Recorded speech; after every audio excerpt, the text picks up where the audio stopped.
guy. I'm sorry. I just had lunch right before this, and for whatever reason, it's making a resurgence. Um, we're doing more optimal reading because why not? Continuing our reading of Cinder. We left off at the end of chapter 5, and wow, it was a bit dodgy in the first chapter, second chapter, but third through fifth, that picked up.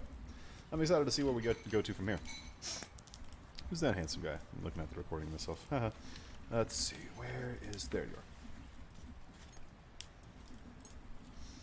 are. Yeah, flex on you guys with the nice bookmark. Okay, chapter 6. Let's get this a little bit closer. There we go. That's the ticket. Chapter 6.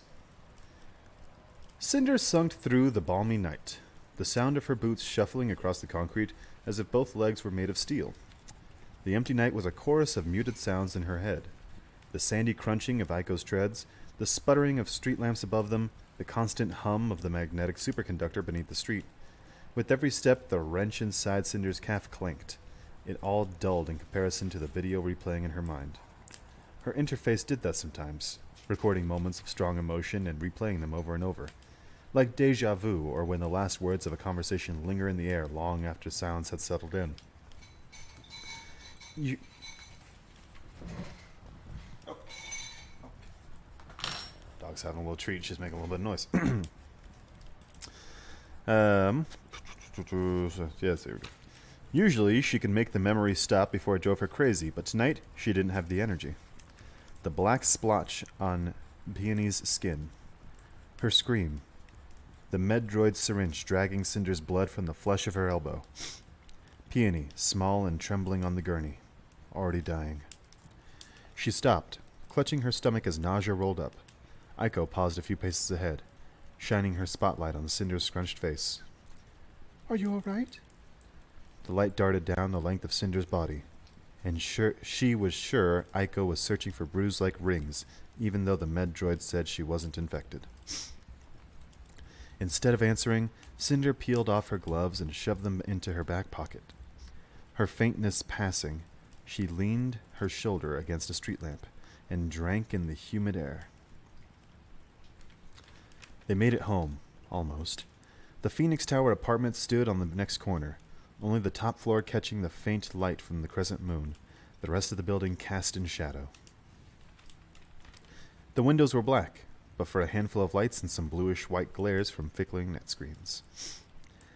Cinder counted floors, finding the windows to the kitchen and Audrey's bedroom. Though dim, a light was still on somewhere in the apartment. Audrey wasn't a night person, but perhaps she'd discovered that Peony was still out. Or perhaps Pearl was awake, working on a school project or calming friends late into the night. It was probably better this way. She didn't want to have to wake them. What am I going to tell them? Aiko's sensor was on the apartment building for a moment, then the ground, picking up the shuffled debris across the sidewalk. Cinder rubbed her sweaty palm on her pants and forced herself onward. Try as she might, suitable words would not come to her. Explanations, excuses. How do you tell a woman her daughter is dying? She swiped her ID and entered through the main door this time. The gray lobby was decorated only with a net screen that held announcements for the residents. A rise in maintenance fees. A petition for a new ID scanner at the front door. A lost cat. Then the elevator, loud with the clunking of old machinery. The hallway was empty, save the man from apartment 1807, snoozing on his doorstep. Cinder had to tuck in his splayed arm so Aiko wouldn't crush it. Heavy breathing and the sweet aroma of rice wine wafted up. She hesitated in front of apartment 1820. Heart pounding, she couldn't recall when the video of Peony had stopped repeating in her head, eclipsed by her harsh nerves. What was she going to say? Cinder bit her lip and held up her wrist for the scanner. The small light switched to green. She opened the door as quietly as possible. Brightness from the living room spilled into the dark hallway. Cinder caught a glimpse of the net screen, still showing footage of the market from earlier that day, the baker's booth going up in flames again and again. The screen was muted. Cinder entered the room, but halted mid-step. Aiko bumped against her leg. Facing her from the middle of the living room were 3 androids with red crosses painted on their spherical heads. Emergency med droids.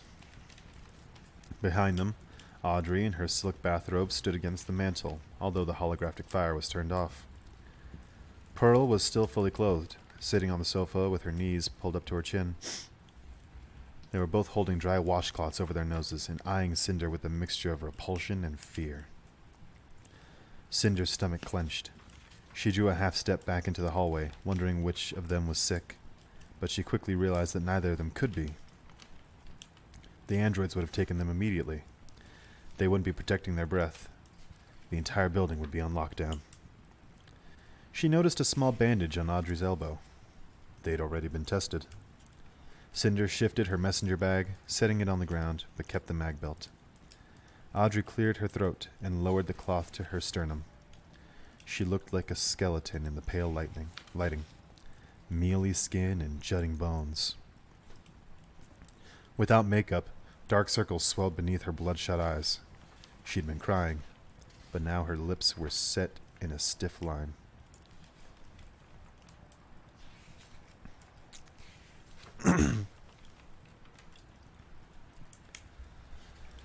I received a call an hour ago, she said once the silence had congealed in the room. It informed me that Peony was picked up in the Taihing district junkyard and taken. Her voice broke. She dropped her gaze, and when she looked up again, her eyes were flashing. But you know that already, don't you? Cinder shifted, trying not to look at the med droids. Without waiting for Cinder's answer, Audrey said, No, you can begin disposing of Peony's things. Anything she wore in the past week can go in the waste collection. But take it to the alley yourself. I don't want it clogging up the chutes. I suppose everything else can be sold at the market. Her voice was sharp and steady, as if this list had been repeating in her head from the moment she'd received the news. Yes, Lingji, said Aiko, wheeling back into the hallway. Cinder stayed, frozen, both hands clutching the mag belt like a shield. Though the android was incapable of ignoring Audrey's commands, it was clear from her slowness that she didn't want to leave Cinder alone so long as the medroids were watching with their hollow yellow sensors.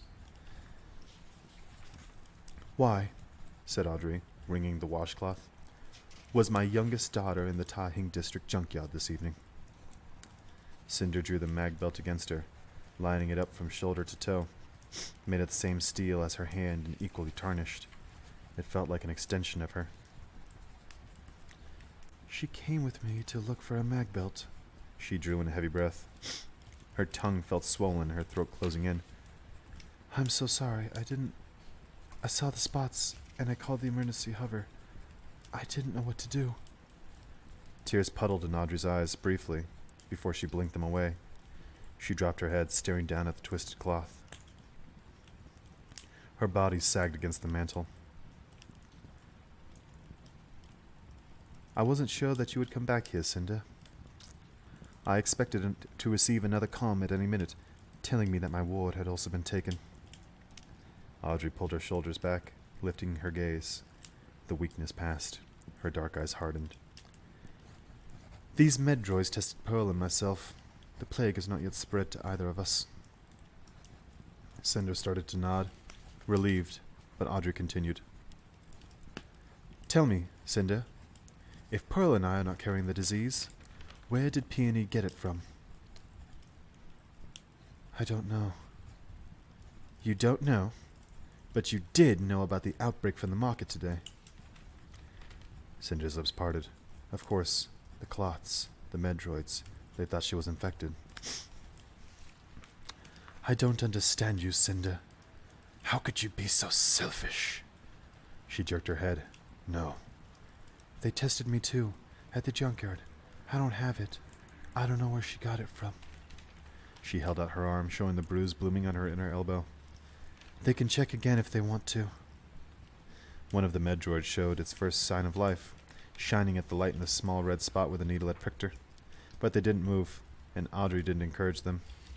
Instead, she shuffled her attention to a small framed port screen on the mantel, shuffling through pictures of Pearl and Peony in their childhood. Pictures at their old house, the one with the garden. Pictures with Audrey before she'd lost her smile. Pictures with their father.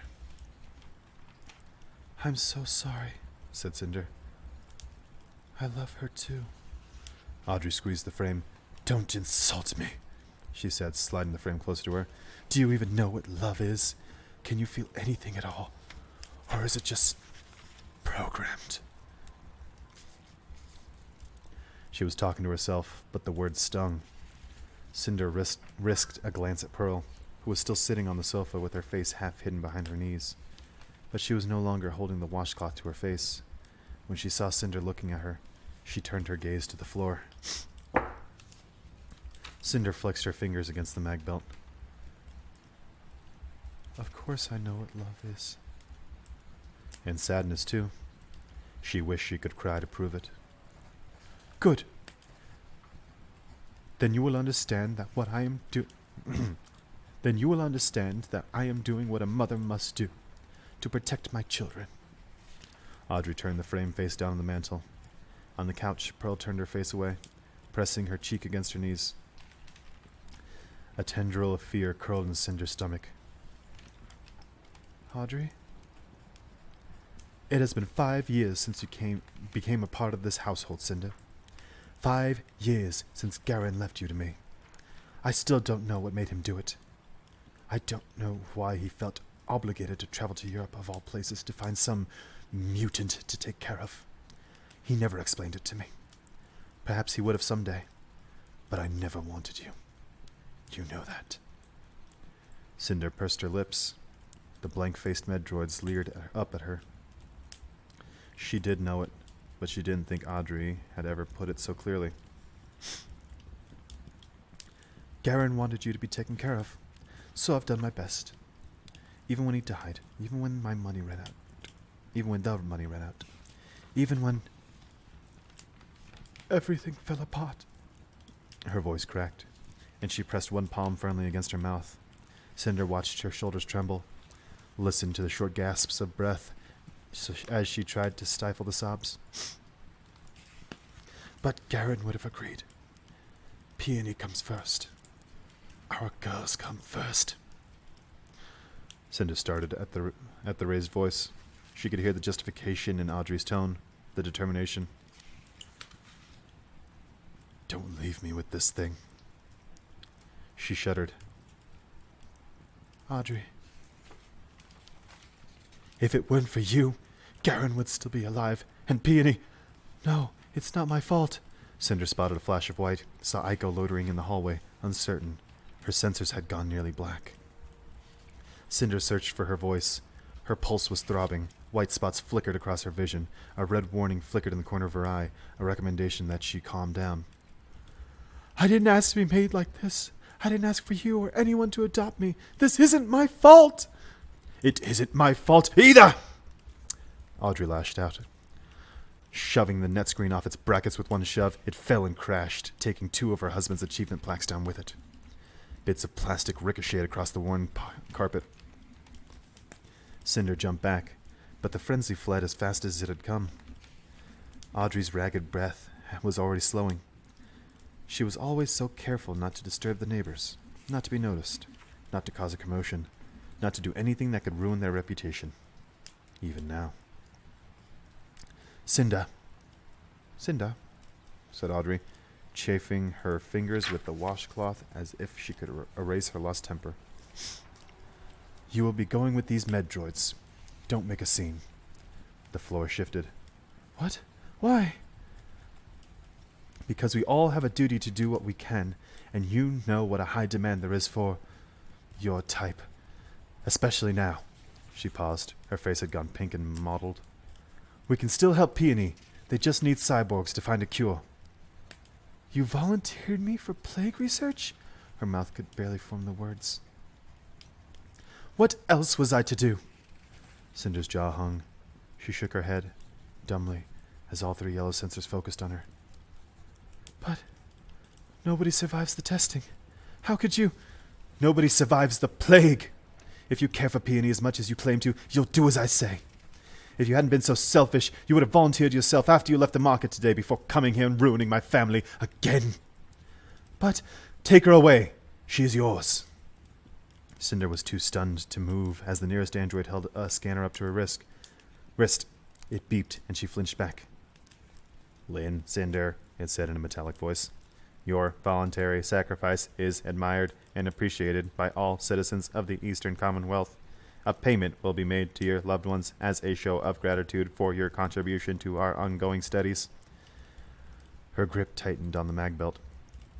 No, that's what this is really about, isn't it? You don't care about Peony, you don't care about me, you just want the stupid payout! Audrey's eyes widened, her temples pulling taut against her skull. She crossed the room in 2 steps. The back of her hand whipped across Cinder's face. Cinder fell against the door frame and pressed a hand to her cheek. Take her, said Audrey. Get her out of my sight.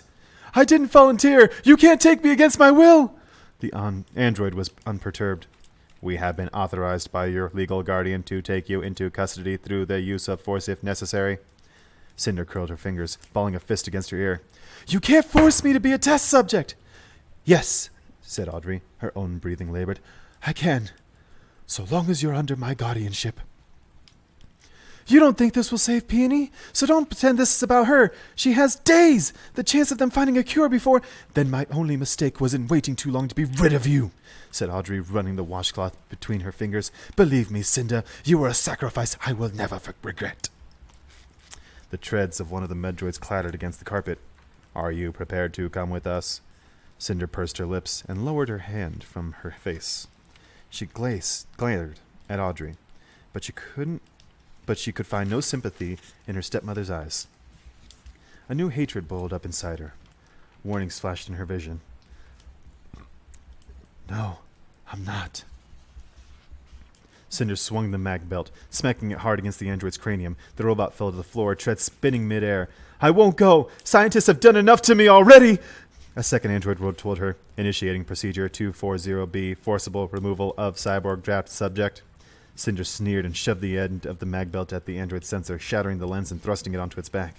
She spun around to face the last android, already thinking how she would run from the apartment, wondering if it would be too risky to call a hover, wondering where to find a knife for cutting out her ID chip, otherwise they were sure to track her, wondering if Ico would be fast enough to follow, wondering if her legs could carry her all the way to Europe.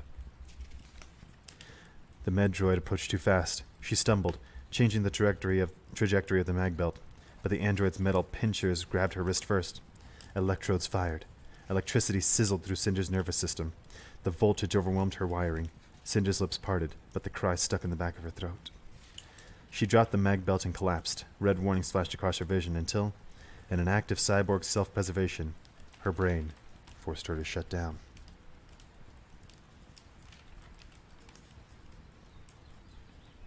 Chapter 7. Damn, this book is good. Dr. Dmitri Erland dragged his finger across the port screen, scanning the patient's records. Male, 32 years old. He had a child, but no mention of a spouse.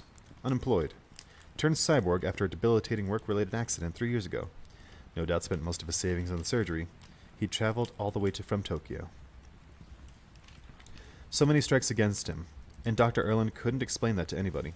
Sticking his tongue out between his teeth, he raspberried his disappointment. What do you think, Doctor?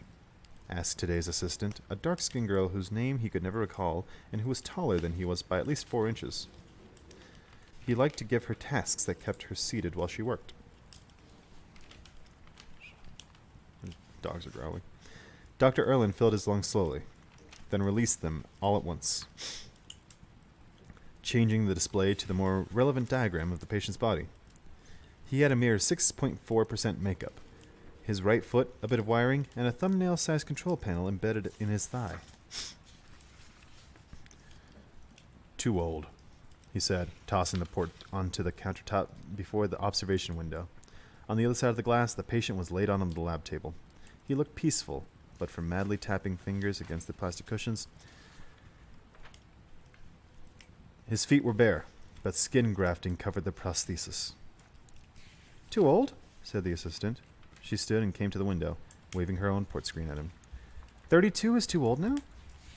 We can't use him. She bunched her lips to one side. Doctor, this will be the 6th graft subject you've turned away this month. We can't afford to keep doing this. He has a child. A son. It says so right here. Yeah, a child who will be able to afford dinner tonight because his daddy was lucky enough to fit our subject profile. To fit our profile? With a 6.4% ratio? It's better than testing on people. She dropped the port screen beside a tray of petri dishes. You really want to let him go? Dr. Erland glared into the quarantine room, a growl humming in the back of his throat. Placing his shoulders back, he tugged down his lab coat. Placebo him. But he's not sick. Yes, but if we don't give him anything, the Treasury will wonder what we're doing down here. Now give him a placebo and submit a report so he can be on his way. The girl huffed and went to grab a labeled vial from the shelf. What are we doing down here? Dr. Erland held up a finger, but the girl gave him such an irritated look that he forgot what he'd been about to say. What's your name again? She rolled her eyes. Honestly, I've only been your assistant every Monday for the past 4 months. She turned her back on him, her long black braid whipping against her hip. Dr. Erland's eyebrows drew together as he stared at the braid, watching as it wound itself up, curling in on itself. A shiny black snake rearing its head, hissing at him, ready to strike. He slammed his eyes shut and counted to 10. When he opened them again, the braid was just a braid, shiny black hair, harmless.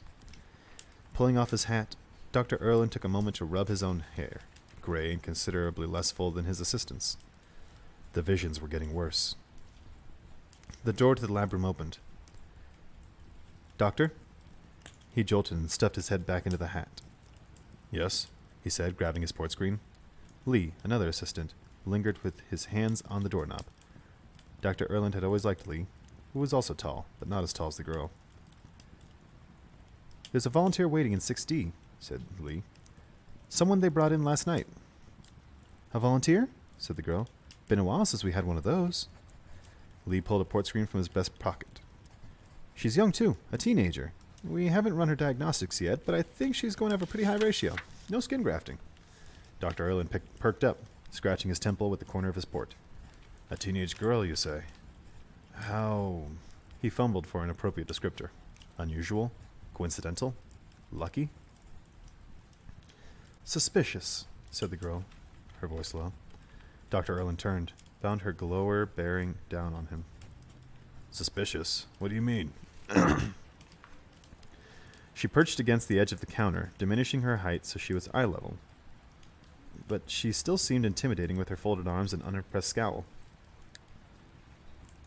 Just that you're always more than willing to placebo the male cyborgs that come in, but you perk right up when you catch word of a girl, especially the young ones. He opened his mouth, closed it, then started again. The younger, the healthier, he said. The healthier, the fewer complications we'll have. And it isn't my fault that the draft keeps picking on females. Fewer complications, right. Either way, they're going to die. Yes, well, thank you for the optimism. He gestured to the man on the other side of the glass. Placebo, please. Come join us when you've finished. He stepped out of the lab room, Lee at his side, and cupped a hand around his mouth. What is her name again? Fatine? Fatine! I can never remember that. One of these days I'll be forgetting my own name. Lee chuckled, and Dr. Erland was glad he'd made the joke. People seemed to overlook an old man losing his mind if he occasionally made light of it. The hallway was empty save for 2 medroids lingering by the stairwell, awaiting orders. It was a short walk to lab room 6D. Dr. Erland pulled a stylus from behind his ear and tapped at his port, downloading the information Lee had sent him. The new patient's profile popped up. Lynn, Cinder, licensed, mechanic, ID number 0097917305, born 29 November 109 TE, 0 media hits, resident of New Beijing, Eastern Commonwealth, ward of Lynn, Audrey. Lee opened the door to the lab, tucking the stylus back behind his ear. Dr. Erland entered the room with twitching fingers. The girl was lying on the table on the other side of the viewing window. The sterile quarantine room was so bright he had to squint into the glare. A medroid was just capping a plastic vial filled with blood and plunking it into the chute, sending it off to the blood lab. The girl's hands and wrists had been fastened with metal hands. Her left hand was steel, tarnished and dark between the joints, as if it needed a good cleaning. Her pant legs had been rolled up to her calves, revealing one human leg and one synthetic. "Is she plugged in yet?" he asked, slipping his port into his coat pocket. "Not yet," said Lee, "but look at her." Dr. Erland grunted, staving off his disappointment. "Yes, her ratio should be impressive, but it's not the best quality, is it?" "Not the exterior, maybe, but you should have seen her wiring, auto-control, and 4-grade nervous system." Dr. Erland quirked an eyebrow, then lowered it just as fast. "Has she been unruly?" "The Moodroids had trouble apprehending her. She disabled 2 of them with a belt or something before they were able to shock her system. She's been out all night." "But she volunteered?" "Her legal guardian did. She suspects the patient has already had contact with the disease. A sister, taken in yesterday." Dr. Erland pulled the microphone across the desk. "Wakey, wakey, sleepy beauty," he sang, rapping on the glass. "They stunned her with 200 volts, said Lee, but I expect her to be coming around any minute later. Or now, though." Dr. Erland hooked his thumbs into his coat pocket. "Well, we don't need consciousness. Let's go ahead and get started." "Oh, good," Fatine said in the doorway. Her heels clipped. Oh, good," Fatine said. Her heels clipped against the tile floor as she entered the room. "Glad you found one to suit your tastes." Dr. Erland pressed a finger to the glass. "Young," he said, eyeing the metallic sheen of the girl's limbs. "Healthy." With a sneer, Fatine claimed a seat before a net screen that projected the cyborg's records. "If 32 is old and decrepit, what does that make you, old man?" "Very valuable in the antique market." Dr. Erland lowered his lips to the mic. "Med, ready the radio detector, if you please." Chapter 8. Reposition myself, get a little comfortable. Actually, yeah, take this second to drink some water. That's not water. I don't know what the fuck that is. Wow, that was good, whatever it is. All right. All right. Did you get out of my face? Thank you. Just get me right in the frame. There we go. Chapter 8. She was lying on a burning pyre, hot coals beneath her back. Flames, smoke, blisters burbling across her skin. Her leg and hand were gone, leaving stumps where the surgeons had attached her prosthesis. Dead wires dangled from them. She tried to crawl, but was as useless as an upended turtle. She reached out with her one hand, trying to drag her body from the fire, but the bed of coals stretched off into the horizon. She'd had this dream before, 100 times. This time, though, it was different. Instead of being all alone like usual, she was surrounded. Other crippled victims writhing among the coals, moaning, begging for water. They were all missing limbs. Some were nothing more than a head and a torso and a mouth. Pleading. Pleading. Cinder shrank away from them, noticing bluish splotches on their skin, their necks, their stump thighs, their shriveled wrists. She saw Peony, screaming, accusing Cinder. She had done this to her. She had brought the plague to their household. It was her fault. Cinder opened her mouth to beg for forgiveness, but she stopped when she caught sight of her one good hand. Her skin was covered in blue spots. The fire began to melt the diseased skin away, revealing metal and wires beneath the flesh. She met Peony's gaze again. Her sister opened her mouth, but her voice sounded awkward, deep. "Ready the radio detector, if you please." The words hummed like bees in Cinder's ears. Her body jolted. She couldn't move. Her limbs were too heavy. The smell of smoke lingered in her nostrils, but the heat from the flames was dying away, leaving only her sore, burning back. Peony faded away. The pit of coals melted into the ground. Green text scrolled along the bottom corner of Cinder's vision. Beyond the darkness, she heard a familiar rumble of an android's treads. Aiko? Diagnostic check complete. All systems stabilized. Rebooting in 3, 2, 1. Something clattered above her head. The hum of electricity. Cinder felt her finger twitch, the closest thing to a flinch her body was capable of. The darkness began to warm, a subtle crimson brightness beyond her eyelids. She forced her eyes open, squinting into the harsh fluorescent lights. Ah, Juliet awakens. She shut her eyes again, let them adjust. She tried to bring her hand up to cover them, but something had her locked in place. Panic raced along her nerves. She opened her eyes again and turned her head, straining to see who had spoken. A mirror filled the wall. Her own face stared wild-eyed back at her. Her ponytail was a mess, dull, tangled, in need of a wash. Her skin was too pale, almost translucent, as if the voyage had drained her of more than energy. They'd taken her gloves and boots and rolled her pant legs up. She was not looking at a girl in the mirror. She was looking at a machine.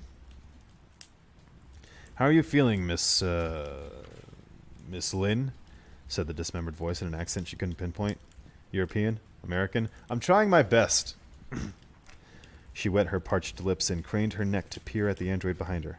It was fidgeting with a small machine on a countertop, amid a dozen other machines. Medical equipment. Surgical toys. IVs. Needles. Cinder realized she was attached to one of the machines by wired sensors on her chest and forehead. A net screen hung on the wall to her right, displaying her name and ID number. Otherwise, the room was empty. "If you will just hold still and cooperate, we won't take up too much of your time," said the voice. Cinder scowled. "Very funny," she said, forcibly straining against the metal bands. "I didn't sign up for this. I didn't volunteer for your stupid tests." A silence. Something beeped behind her. Peering overhead, she saw the android pulling two prongs attached to thin cables out of a machine. A chill crawled up her spine. "Keep that thing away from me!" "This won't hurt a bit, Miss Lynn." "I don't care! Stay out of my head! I'm not one of your lemming volunteers!" The voice clucked. "I have a signature here from a Miss Lynn Audrey. You must know her." "She's not my mother. She's just—" Her heart lurched. "Your legal guardian." Cinder thumped her head against the padded exam table. Tissue paper crinkled beneath her. "This isn't right!" "Don't fret, Miss Lynn. You are doing your fellow citizens a great service by being here." She glared at the mirror, hoping she was glaring at the jerk on the other side. "Yeah? And what did they ever do for me?" Instead of answering, he said simply, "Med, please proceed." Treads wheeled her toward her. Cinder jerked away, twisting her neck in an effort to avoid the cold prongs. But the android gripped her scalp with the mechanical strength and forced her right cheek to the tissue paper. She thrashed her arms and legs, but it was useless. Perhaps if she fought hard enough, they would knock her out again. She wasn't sure if that would be better or worse, but the memory of the pit of burning embers halted her struggling. Her heart galloped as the android undid the latch in the back of her head. She shut her eyes, trying to imagine anywhere but this cold, sterile room. She didn't want to think about the two metal prongs being inserted into her control panel, her brain. But it was impossible not to think about it as she heard them being maneuvered into place. Nausea. She swallowed back the bile. She heard the click of the prongs. She couldn't feel anything. There were no nerve endings. But a shudder ripped through her, sending goosebumps down her arm.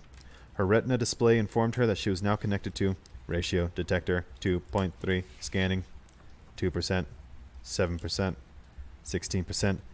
The machine hummed on the table behind her. Cinder imagined a subtle current of electricity slipping through her wires. She felt it most where the skin joined with the metal, a tingle where the blood had been cut off.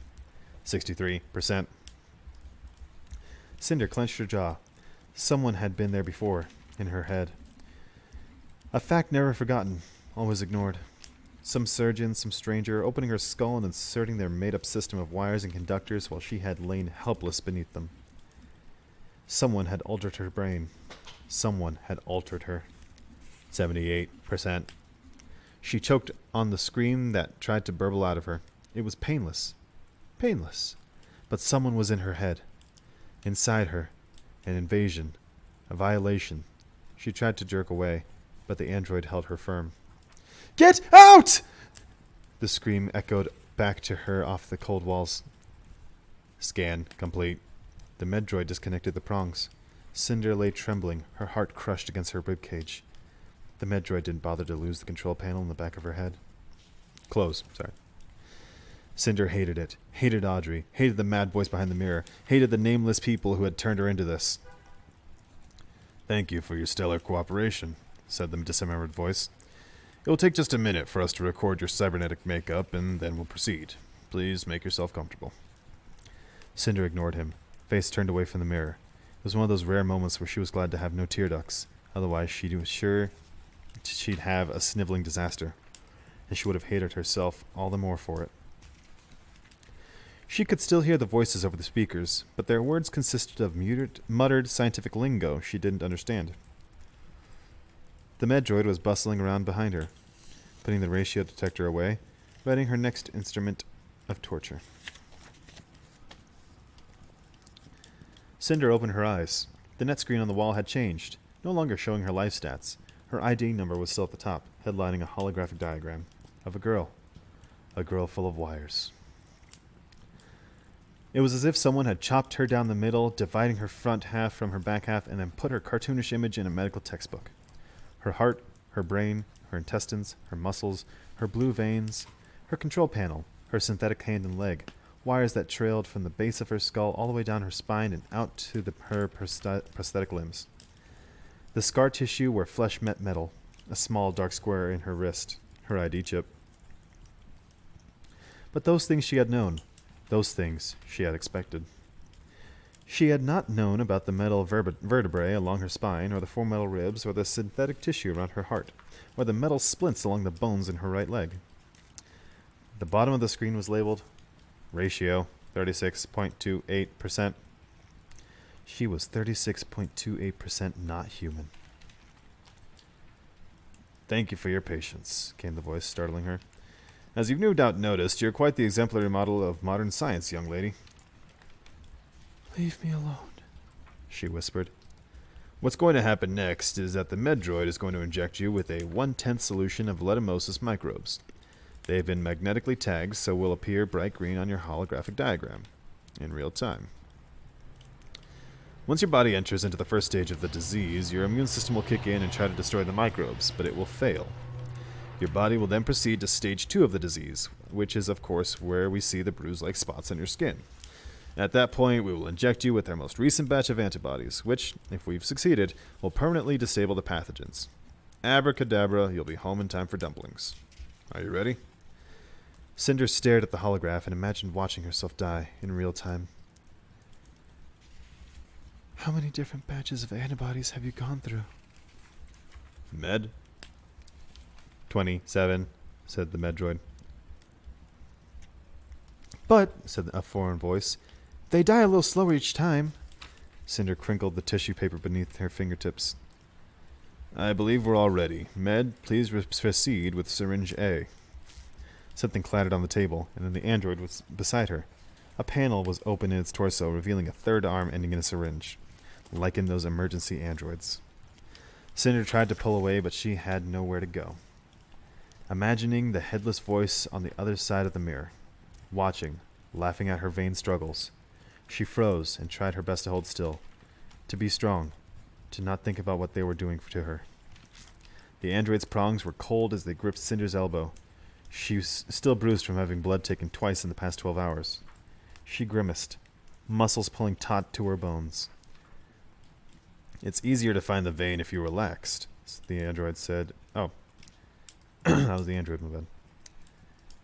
It is easier to find the vein if you are relaxed," the android said in a hollow voice.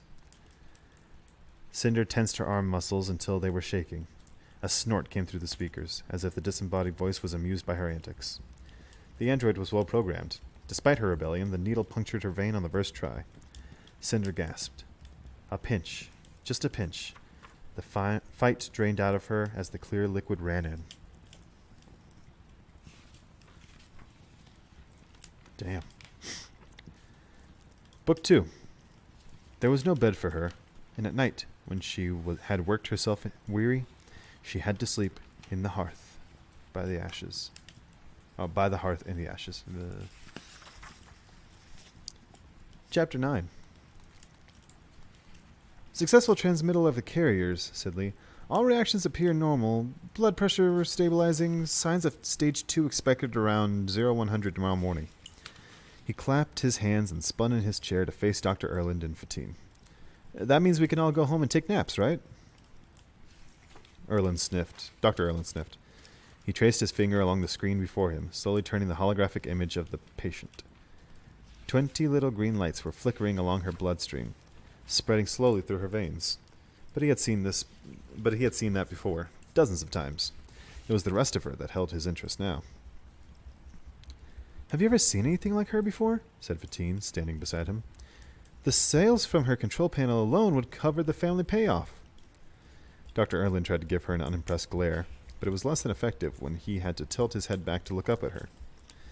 Snarling, he scooted away and turned back to the holograph. He tapped on the top of the glowing spine, where two metal vertebrae connected and enlarged an image.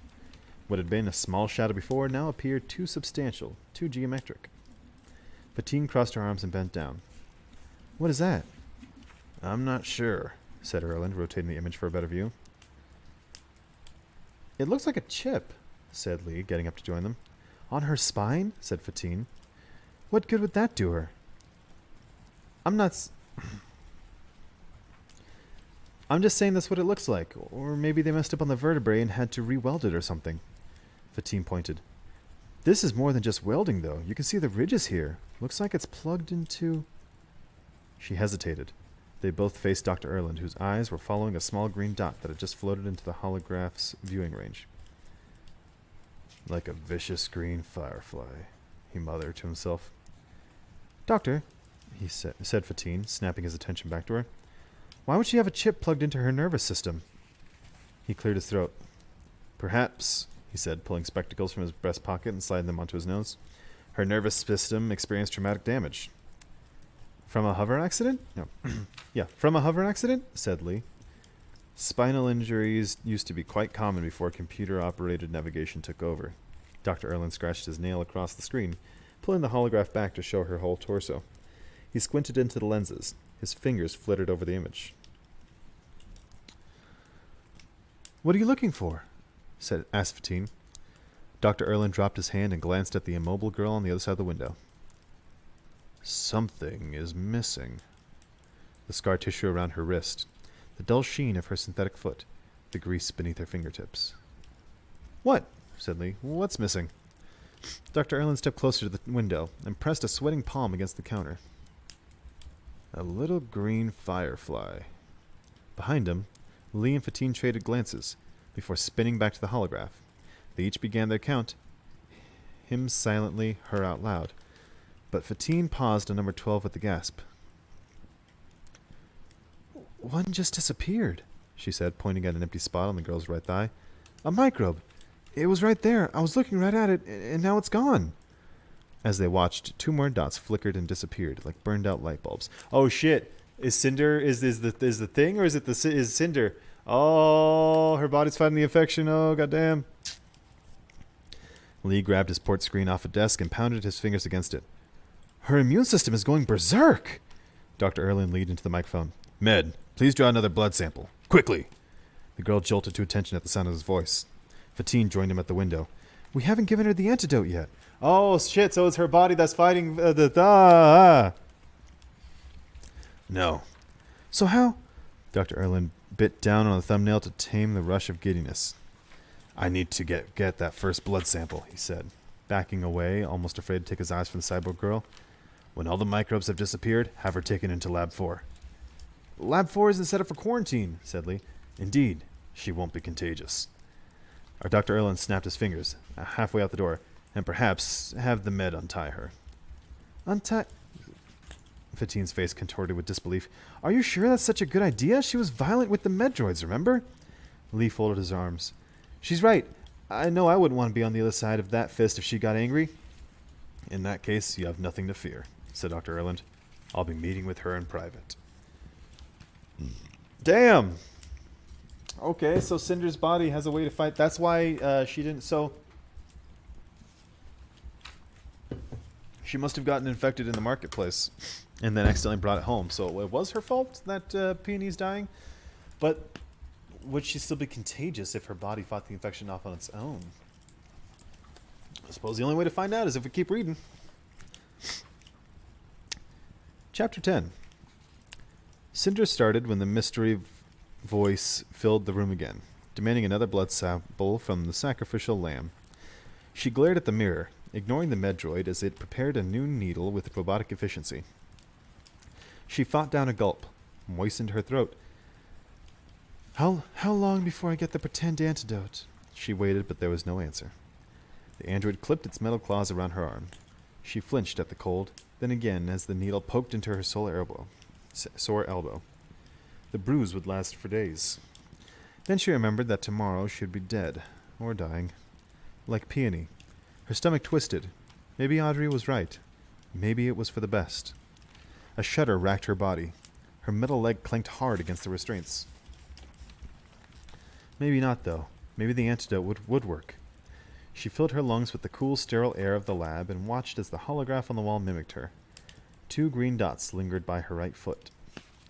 The med-droid pulled out the needle and used a cotton ball to stopper the wound. The vial filled with her blood was set in a metal box attached to the wall. Cinder thumped her head against the lab table. I asked you a question. Antidote? Any day now? You were going to at least try and save my life, right? Med? Med? Said a new voice, female. Cinder snapped her head around to look at herself in the mirror again. Disconnect the patient from the monitoring machines and escort her into lab room 4D. Cinder dug her fingernails into the tissue paper beneath her room. Lab room 4D, is that where they sent you, so they could watch you die? The android snapped shut her head panel and removed the nodes from her chest. The heart rate machine flatlined. Hello, said Cinder. Could you at least tell me what's going on? No answer. A green light flickered beside the android's sensor, and the door opened into a room's white white tiled hallway. The med-droid wheeled Cinder's exam table out of the lab, past the mirror. The corridor was empty and smelled of bleach, and one of the table's wheels squeaked in time with the android's treads. Cinder craned her head, but was unable to meet the med-droid's sensor.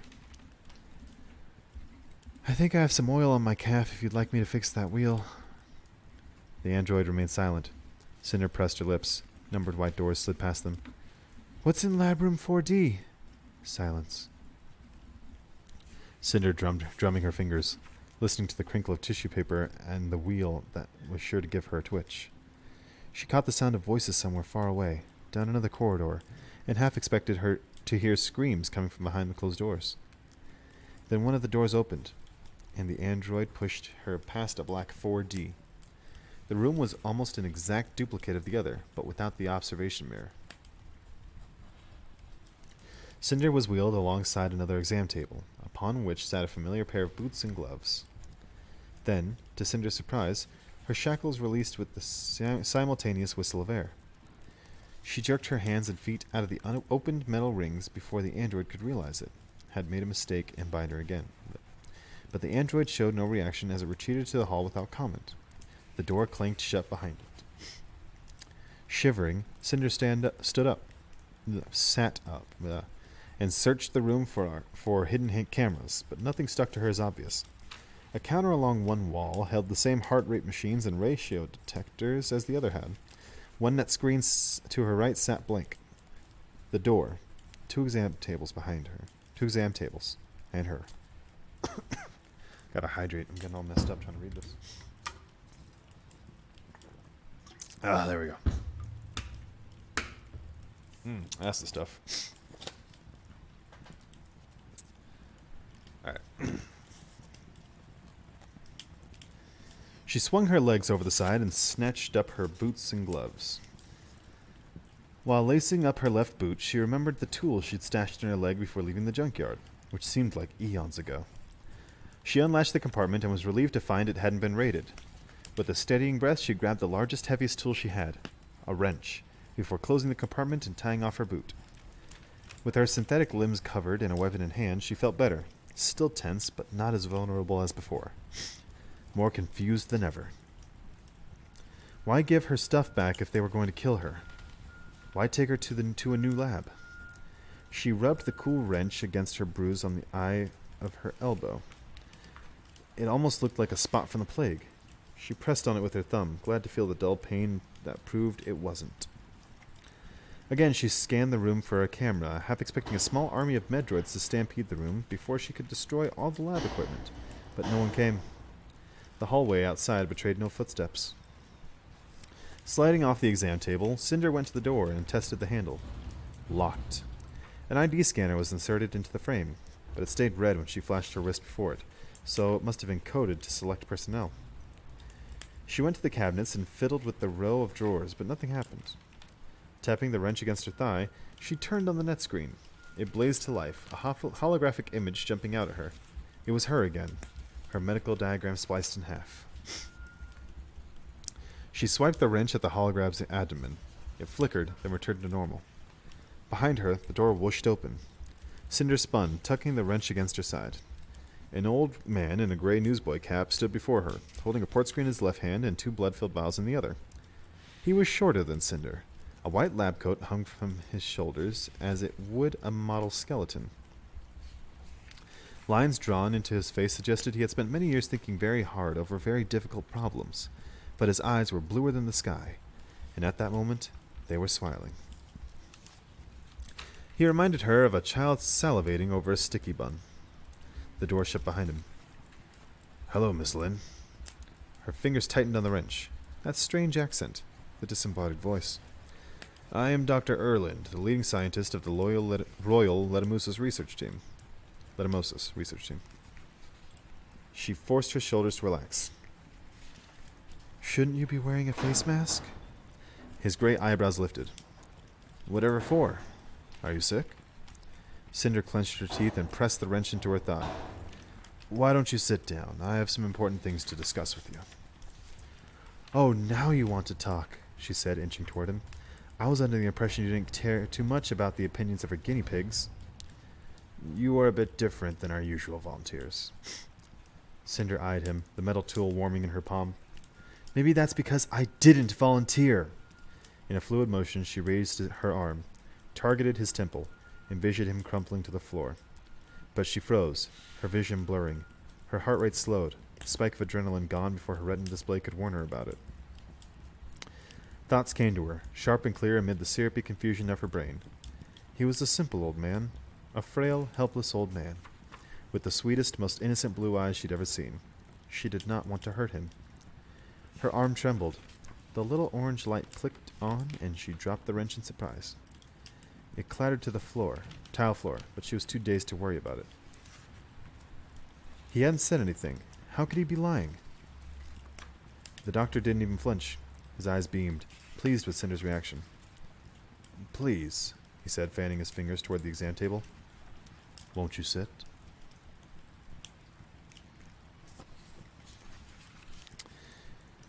Cinder blinked rapidly, Chapter 11. Cinder blinked rapidly, trying to dispel the fog from her brain. The orange light in the corner of her vision disappeared. She still had no idea what caused it. Maybe the earlier shock to her system had messed with her programming. The doctor brushed past her and gestured at the holographic image that had jutted from the net screen. Net screen, not nut screen, net screen. "You no doubt recognize this," he said, sliding his finger along the screen so that the body spun in a lazy circle. "Let me tell you what is peculiar about it." Cinder tugged her glove up, pulling the hem over her scar tissue, scooted toward him. Her foot bumped the wrench, sending it beneath the exam table. "I'd say about 36.28% of it is pretty peculiar." When Dr. Erland did not face her, she bent and picked the wrench up. It seemed heavier than before. In fact, everything felt heavy. Her hand, her leg, her head. The doctor pointed at the holograph's right elbow. "This is where we injected the letamosis-carrying microbes. They were tagged so that we could monitor their progress through your body." He withdrew the finger, tapping his lip. "Now, you see what is peculiar? The fact that I'm not dead and you don't seem concerned about being in the same room with me?" "Yes, in a way," he faced her, rubbing his head through his wool hat. "As you can see, the microbes are gone." She scratched an itch on her shoulder with the wrench. "What do you mean?" "I mean they are gone. Disappeared. Poof!" He exploded his hand like fireworks. "So, I don't have the plague?" "That's correct, Miss Lynn. You do not have the plague." "And I'm not going to die?" "Correct." "And I'm not contagious?" Yes. Lovely feeling, isn't it?" She leaned against the wall. Relief filled her, but now was followed by suspicion. They had just given her the plague, but now she was healed, without any antidote? It felt like a trap, but the orange light was nowhere to be seen. He was telling her the truth, no matter how unbelievable it seemed. Has this happened before? An impish grin spread across the doctor's weathered face. You are the first. I have some theories about how it could be possible, but I'll need to run tests, of course. He abandoned the holograph and went to the counter, laying out the 2 vials. These are your blood samples, one taken before the injection, one taken after. I am very excited to see what secrets they contain. She slid her eyes to the door, then back to the doctor. Are you saying you think I'm immune? Yes, that is precisely what it seems. Very interesting, very special. He gripped his hands together. It is possible that you were born with it, something in your DNA that predisposed your immune system to fight off this particular disease. Or perhaps you were introduced to letumosis in a very small amount sometime in your past, perhaps your childhood, and your body was able to fight it off, therefore building an immunity to it, which you utilize today. Cinder shrank back, uncomfortable under his eager stare. Do you recall anything from your childhood that could be connected to this? Any horrible sicknesses, near brushes with death? No. Well, she hesitated, stuffing the wrench into a side cargo pocket. I guess maybe my stepfather died of letumosis 5 years ago. Your stepfather, do you know where he could have contracted it? She shrugged. I don't know. I don't know. My guardian, Audrey, always suspected he got it in Europe when he adopted me.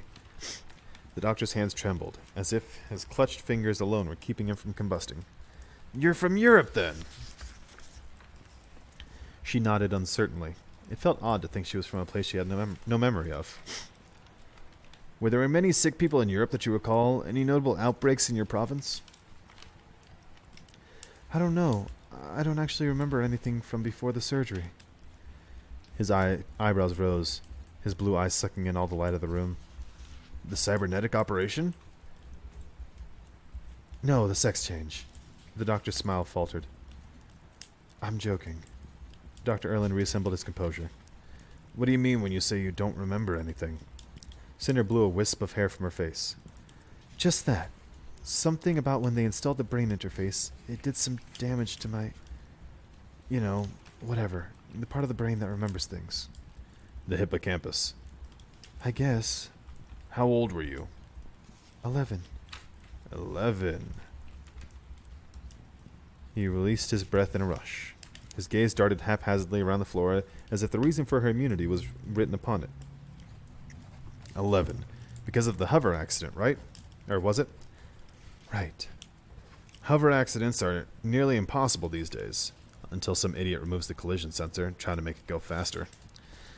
Even so, it wouldn't seem that a few bumps and bruises would justify the amount of... Oh, sorry. I read that wrong. Let me try that again.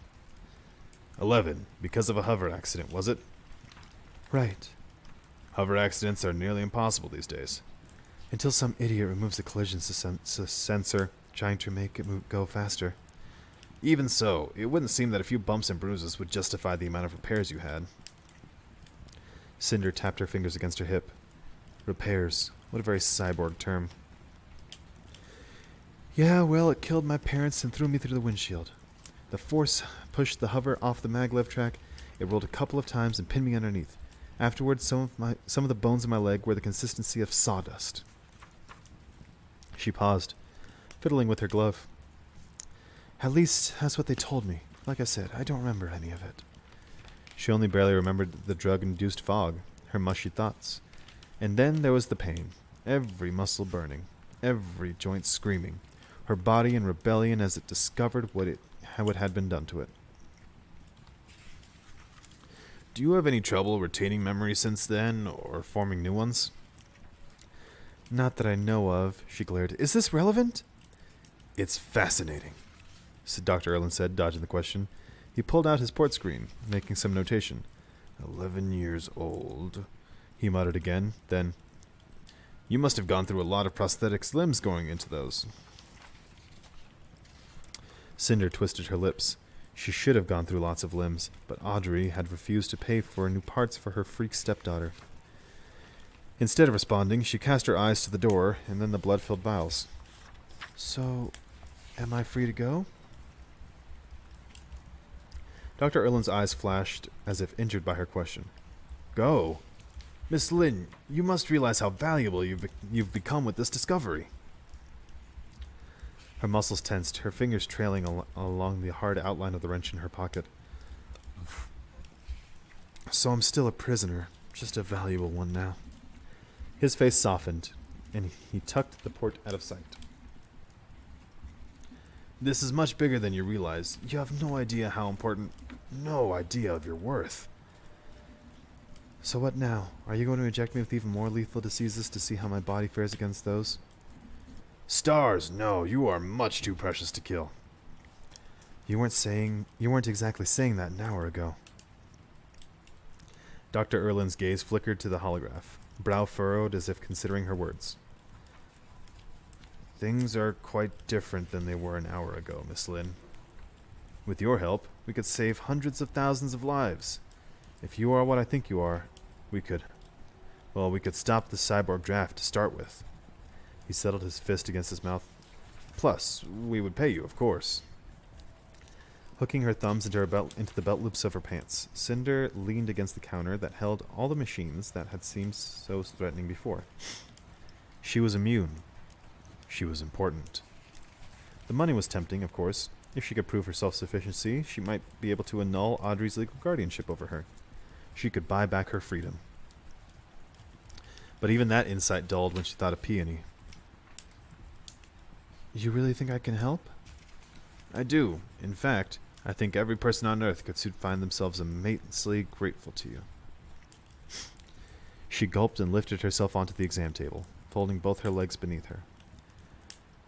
All right, just as long as we're clear, I am here on a volunteer basis now, which means I can leave at any point I want, no questions, no arguments. The doctor's face brightened, eyes shining like lanterns beneath the wrinkles. Yes, absolutely. And I do expect payment, like you said, but I need a separate account, something my legal guardian can't access. I don't want her to have any idea I've agreed to this, or access to the money. To her surprise, he didn't hesitate. Of course. She sucked in a steadying breath. And one other thing, my sister. She was taken to the quarantines today. If you do find an antidote, or anything that even holds promise as an antidote, I want her to be the first one to get it. This time the doctor's gaze faltered. He turned away and paced to the holograph, rubbing his hands down the front of his lab coat. That, I'm afraid I cannot promise. She squeezed her fists together. Why not? Because the Emperor must be the first to receive the antidote. His eyelids crinkled with sympathy. But I can promise your sister will be second. Dope. Freaking sick. And Chapter 12. Prince Kai watched through the glass as Medroid inserted an IV into his father's arms. Only 5 days had passed since the Emperor had shown the first signs of the blue fever. But it felt like a lifetime. Years' worth of worry and anguish rolled into so few hours. Dr. Erland had once told him of an old suspicion that bad things always came in threes. First, his android Nancy. We're going to say Nancy. Yeah, I think that's what I said before. Nancy had broken down before she could communicate her findings. And now his father was sick, with no hope for survival. What would happen next? What could be worse than this? Perhaps the Lunars would declare war. Interplanetary racism! He cringed, wanting to take back the thought the second he had it. Khan Torin, his father's advisor, and the only other human allowed to see the Emperor in such a state, clapped a hand on Kai's shoulder. It will be all right, he said, without emotion, in that peculiar way he had of reading another person's thoughts. Kai's father moaned and opened swollen eyes. The room was quarantined on the 7th floor of the palace's research wing, but the Emperor had been made as comfortable as possible. Numerous screens lined the walls so he might enjoy music and entertainment, so he might be read to. His favorite flowers had been brought in droves from the gardens. lilies and chrysanthemums, filling the otherwise sterile room. The bed was dressed in the finest silks the Commonwealth had to offer. But none of it made much of a difference. It was still a room made to keep the living separate from the dying. A clear window separated Kai from his father. He was squinting up at Kai now, but his eyes were empty as glass. "Your Majesty," said Torin, "how are you feeling?" The Emperor's eyes crinkled at their corners. He was not an old man, but the illness had aged him quickly. His complexion was yellow and pallid, and black and red splotches stippled his neck. His fingers lifted from the blankets, the closest thing he could manage to a wave.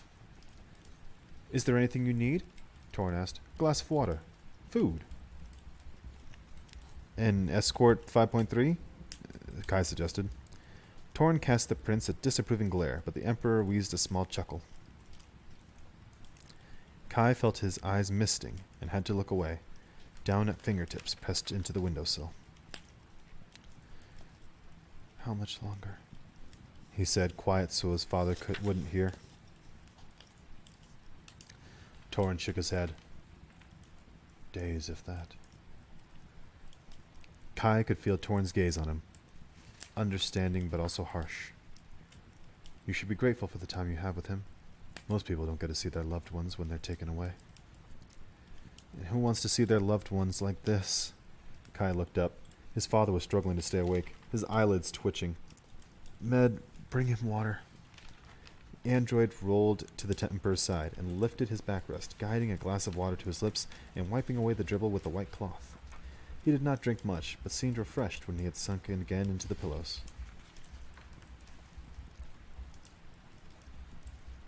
"Kai." "I'm here," Kai said, his breath fogging the glass. "Be strong.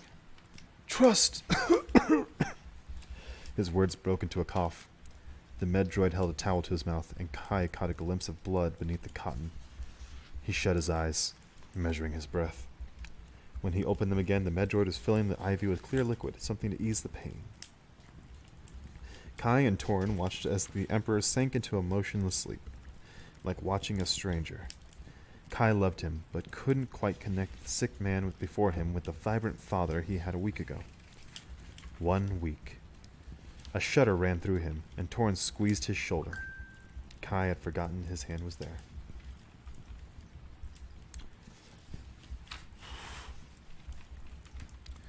"Your Highness?"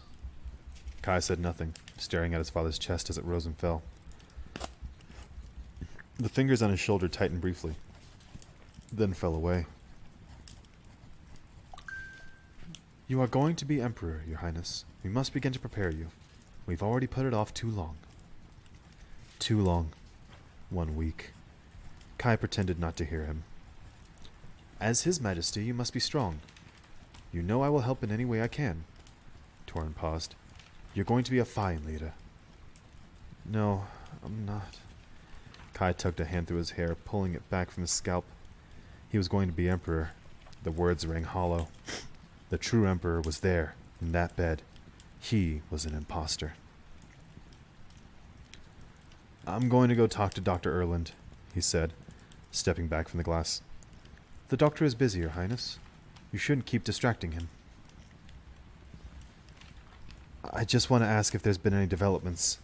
"I'm sure he will tell you immediately if there are."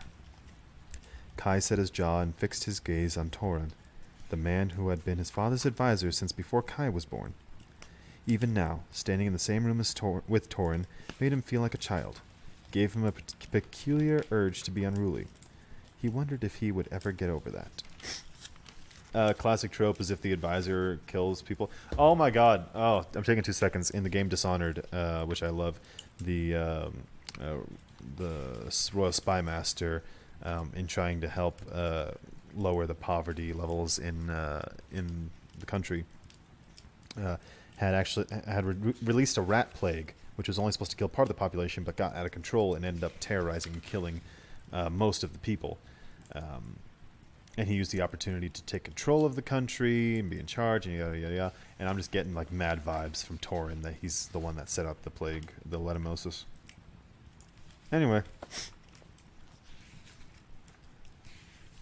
I need to feel like I'm doing something, he said.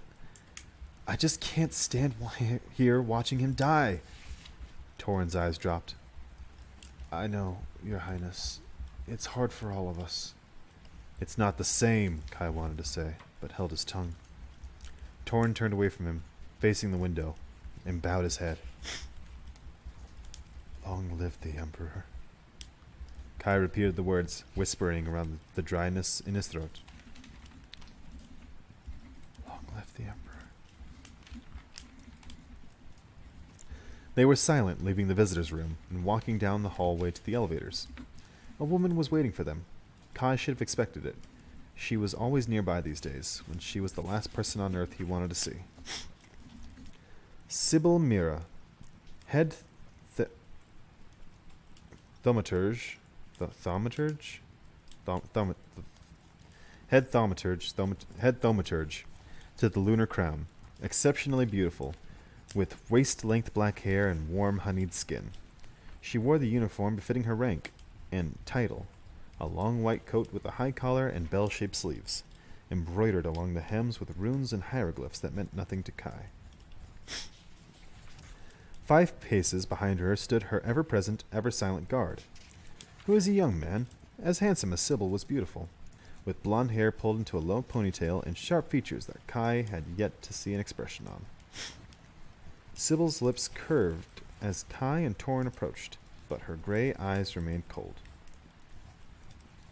Your Imperial Highness, she said with a graceful dip of her head, how fares the Honorable Emperor Riken? Riken? It's Riken. I'm guessing it's Riken. When Kai didn't respond, Torin answered, Not well. Thank you for your concern. I am most displeased to hear that. She sounded as displeased as a cat who'd just cornered a mouse. My mistress sends her condolences and a wish for a speedy recovery. She fixed her eyes on the prince, and her image seemed to shudder before him like a mirage. Whispers filled his head. Respect and admiration, compassion and concern. Kai tore his gaze from her, silencing the voices. It took a moment for his racing pulse to steady. What do you want? He said. Sybil gestured toward the elevators. A word with the man who will soon be emperor, should the fates deem it so. Kai glanced at Torin, but the face that met him was as unsympathetic. Tact. Diplomacy. Always. Especially when it came to the cursed Lunars. Racism. Sighing, he half turned to the waiting android. 3rd floor. The sensor flashed. Please proceed to Elevator C, Your Highness. They boarded the elevator, Sybil floating into it like a feather upon a breeze. The guard entered last, staying by the door and facing the 3 of them as if the thaumaturge were in mortal danger. His icy glaze made Kai uncomfortable. But Sybil seemed to forget his guard was even there. This is a tragic time for His Majesty to fall ill, she said. Kai gripped the rail and faced her, pressing his hatred into the polished wood. Would next month have been more convenient for you? Her patience didn't falter. I speak, of course, of the alliance discussions my mistress has engaged in with the Emperor Riken. We are most eager for an agreement that will suit both Luna and the Commonwealth. Watching her made him feel dizzy, off balance, so he tore his gaze away and watched the numbers above the door descend. My father has been attempting to secure an alliance with Queen Levana since she first took the throne. She has always declined. He has to meet her sensible demands. Kai locked his teeth. Sybil continued. My hope is that, as Emperor, you will be able to see reason, Your Highness. Kai was silent as the elevator passed through floors 654. 654. My father is a wise man. At this time, I have no intention of altering any of his previous decisions. I do hope we will be able to come to an agreement, but I'm afraid your mistress will need to lower her very sensible demands. Sybil's smile had frozen on her face. "Well," she said as the doors opened to the third floor, "you are young." He dipped his head, pretending she'd given him a compliment, then faced Torin. "If you have a minute to spare, perhaps you could walk with me to Dr. Erland's office. You may have questions I've not thought of." "Of course, Your Highness." Neither of them acknowledged the thaumaturge or her guard as they left the elevator, but Kai heard her sugared voice behind them. "Long live the Emperor," before the door shut. He growled. "We should have her incarcerated." "A lunar ambassador? That's hardly a show of peace." "It's better than the treatment they would give us." He raked a hand through his hair. Oh, shit. I did it without even thinking. He raked a hand through his hair. "Gah! Lunars! Racism!" Realizing that Torin had stopped following, Kai dropped his hand and turned around. Torin's gaze was heavy, worried. "What?" "I know this is a difficult time for you." Kai felt his hackles rise in self-defense and tried to nudge them back down. "This is a difficult time for everyone. Eventually, Your Highness, we will have to discuss Queen Lavanna and what you intend to do about her. It would be wise to have a plan." Kai stepped closer to Torin, ignoring a group of lab technicians that were forced to swarm around them. "I have a plan. My plan is not to marry her. Diplomacy be damned. There. End of discussion." Torin's jaw flexed. "Don't look at me like that. She would destroy us." Kai lowered his voice. "She would turn us into slaves." "I know, Your Highness." His sympathetic eyes diffused Kai's mounting anger. "Please believe me when I say I would not ask it of you, just as I have never asked it of your father." Kai backed away and slumped against the corridor wall. Scientists bustled past in their white coats. Androids' treads whirred on the linoleum. But if anyone noticed the prince and his advisor, they didn't show it. "All right, I'm listening," he said. "What's our plan?" "Your Highness, this is not the place." No, you have my attention. Please, give me something to think about other than this stupid disease." Torin took a calculated breath. "I don't think we need to rewrite our foreign affairs policy. We'll follow your father's example. For now, we'll hold out for a peace agreement, a treatise." "And if she won't sign it, what if she gets tired of waiting and decides to follow through on her threats? Can you imagine a war right now? With the plague and the economy, and she would destroy us, and she knows that." "If she wanted to start a war, she would have done it by now. Unless she's..." What the fuck? Sorry, Amber Alert. Yo.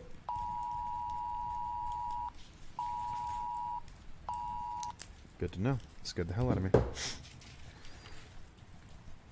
"Unless she's just biding her time, waiting for us to get so weak we won't have any choice but to surrender." Kai scratched the back of his neck, watching the bustle of the corridor. Everyone's so busy, determined in their search for an antidote.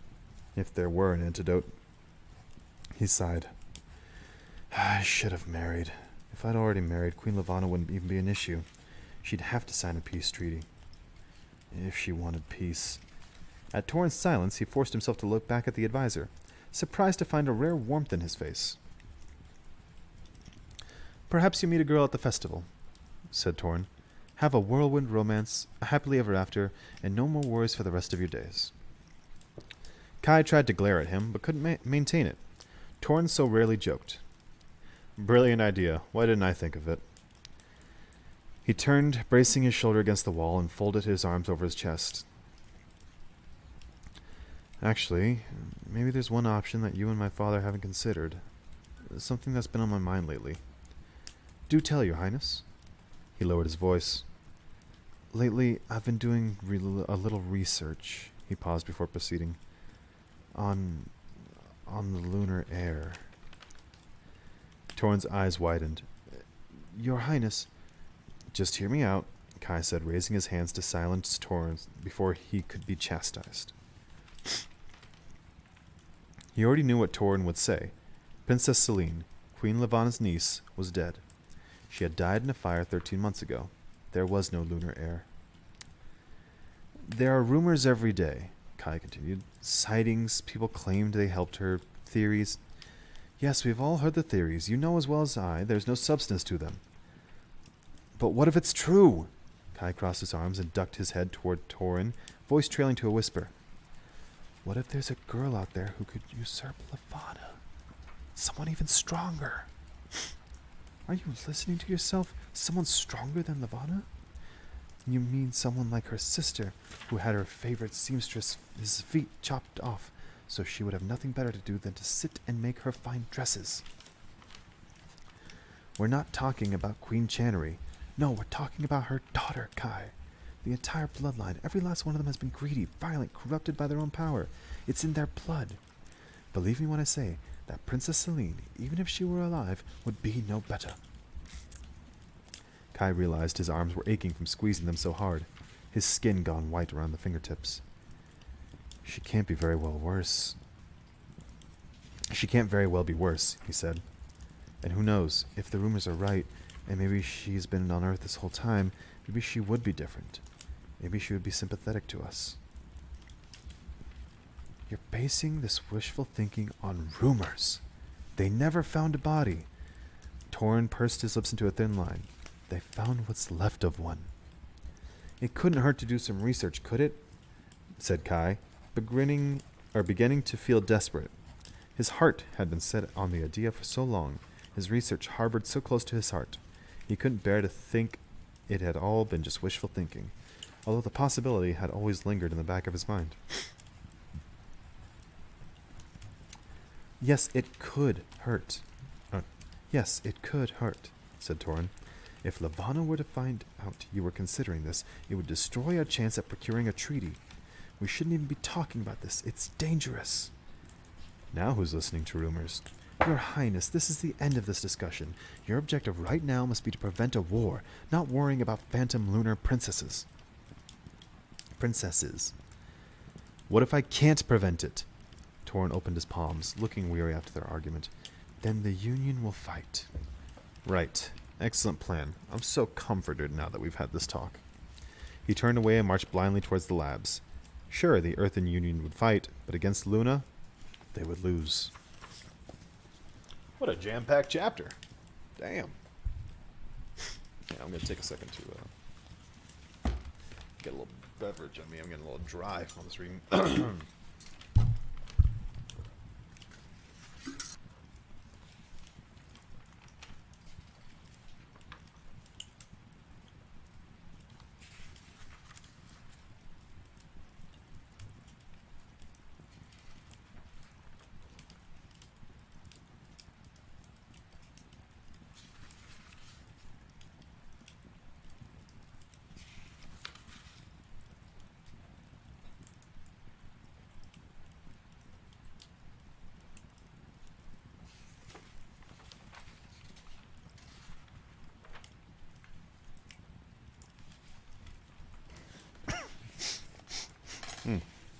I'm very happy I could share this book with everybody. This thing's freaking cool. Your control panel is marvelously complex. Some of the highest technology I've ever seen in a cyborg. Dr. Erland spun the holograph one way and then the other. And look at this wiring along your spine. It melts almost perfectly with your central nervous system. Pristine workmanship. And look here! He pointed to the holograph's pelvis. Your reproductive system is almost untouched. You know, lots of female cyborgs are left infertile because of the invasive procedures, but from the looks of it, I don't suspect you will have any problems. Dr. Erland, bro, don't talk about her reproductive system like that. Come on, be smooth about it. Take her to dinner first. Cinder sat on one of the exam tables, chin settled atop both palms. Lucky me. The doctor wagged a finger at her. You should be grateful your surgeons took such care. I'm sure I'll feel much more grateful when I find a guy who thinks complex wiring in a girl is a turn-on. She kicked her heels against the metal base of the table. Does this have anything to do with my immunity? Maybe, maybe not. The doctor took a pair of spectacles from his pocket and slid them onto his face while staring at the holograph. Cinder tilted her head. Don't they pay you enough for corrective eye surgery? I like the way these feel. Dr. Erland dragged the holograph down, revealing the inside of Cinder's head. Speaking of eye surgery, do you realize you're missing tear ducts? What? Really? And I thought I was just emotionally withdrawn. She pulled her feet up, hugging her knees. I'm also incapable of blushing, if that was going to be your next brilliant observation. He turned around, his eyes magnified behind their spectacles. Incapable of blushing? How so? My brain monitors my body temperature, forces me to cool down if I get too warm, too fast. I guess just sweating like a normal human being wasn't enough. Dr. Erland pulled his port screen out, punched something in. That's really quite... just for everyone out there, there's the person who put me on this series. I'm like letting them know as I'm reading, and they're like gushing right now, so they're just like, ah. Dr. Erland pulled his port screen out, punched something in. That's really quite smart, he muttered. They must have been worried about your system overheating. Cinder strained her neck, but couldn't see the little screen on his port. Is that important? He ignored her. And look at your heart, he said, gesturing at the holograph again. These two chambers are made primarily of silicon, mixed with biotissue. Amazing. Cinder pressed her hand against her chest, her heart, her brain, her nervous system. What hadn't been tampered with? Her hand moved to her neck, tracing the ridges of her spine, as her gaze traveled over the metal vertebrae, those metallic invaders. What's this? She asked, stretching forward and pointing at a shadow on the diagram. Ah, yes, my assistants and I were discussing that earlier. Dr. Erland scratched his head through the hat. It looks to be made of a different material than the vertebrae, and it's right over a central cluster of nerves. Perhaps it was meant to correct a glitch. Cinder wrinkled her nose. Great, I have glitches. Has your neck ever bothered you? Only when I've been under a hover all day. And when I'm dreaming. In her nightmare, the fire always seemed to be hottest beneath her neck, the heat trickling down her spine, the unrelenting pain, like a hot coal had gotten beneath her skin. She shuddered, remembering Peony in last night's dream, crying and screaming, blaming Cinder for what had become of her.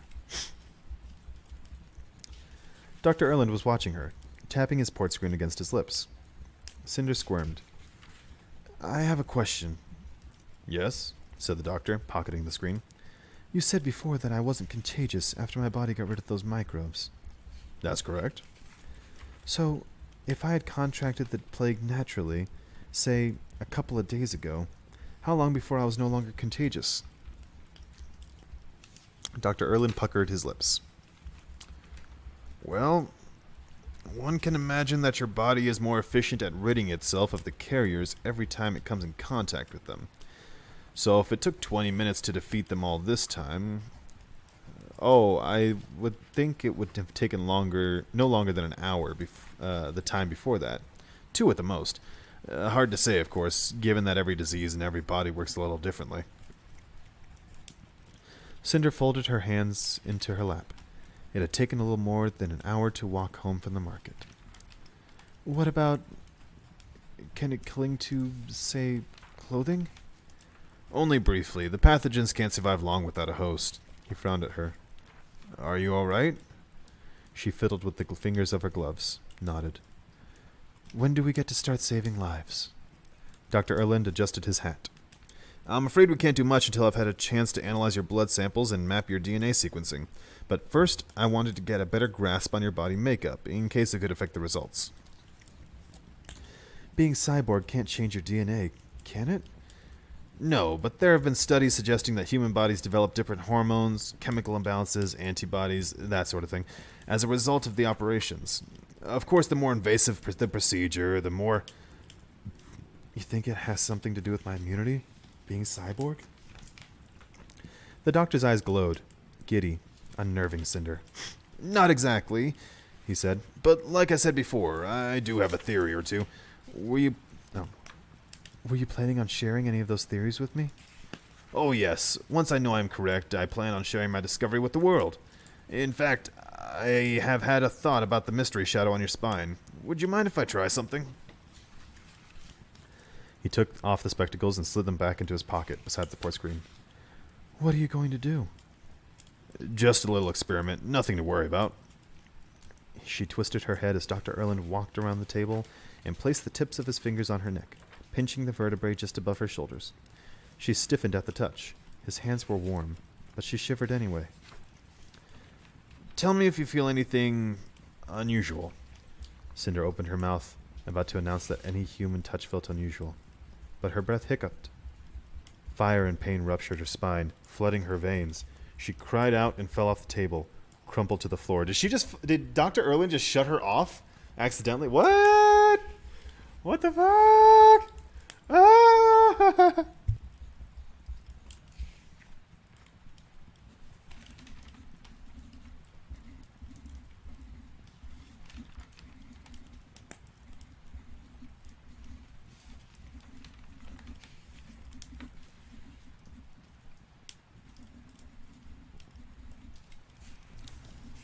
Man, this book is good. Chapter 14. Oh, wait. Hang on, I gotta...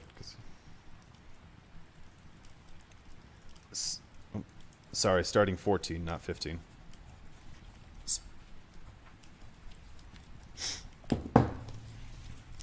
Red light pierced her eyelids, going haywire. Her retina display was sending a skein of green gibberish against the backdrop of her lids. Something was wrong with her wiring. Her left fingers kept twitching, pulsing uncontrollably.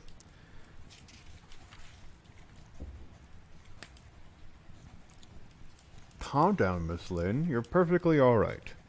This voice was calm, unsympathetic in a strange accent. Was followed by one much more panicked. Perfectly all right? Are you crazy? What happened to her? Cinder groaned. Only a little experiment. She's going to be fine. Your Highness. See? She's waking up now. Another strangled protest before she could pry her eyes open. The lab's whiteness would have blinded her, but for the two shadows cutting through it. Her eyes focused the shapes into Dr. Erland's wool hat and sky blue eyes, and Prince Kais with strands of black hair hanging unkempt across his brow. As the retina display began running the basic diagnostic test for the second time that day, she shut her eyes again, faintly worried that Prince Kai would notice the green light at the base of her pupil. At least she had her gloves on.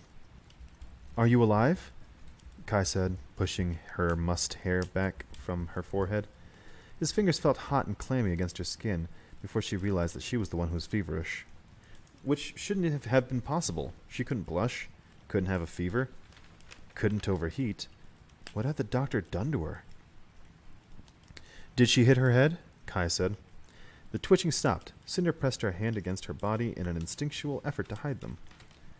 Oh, she's fine, Dr. Erland said. Had a bit of a scare, but no harm done. I am sorry for that, Miss Lynn. I didn't realize you would be so sensitive.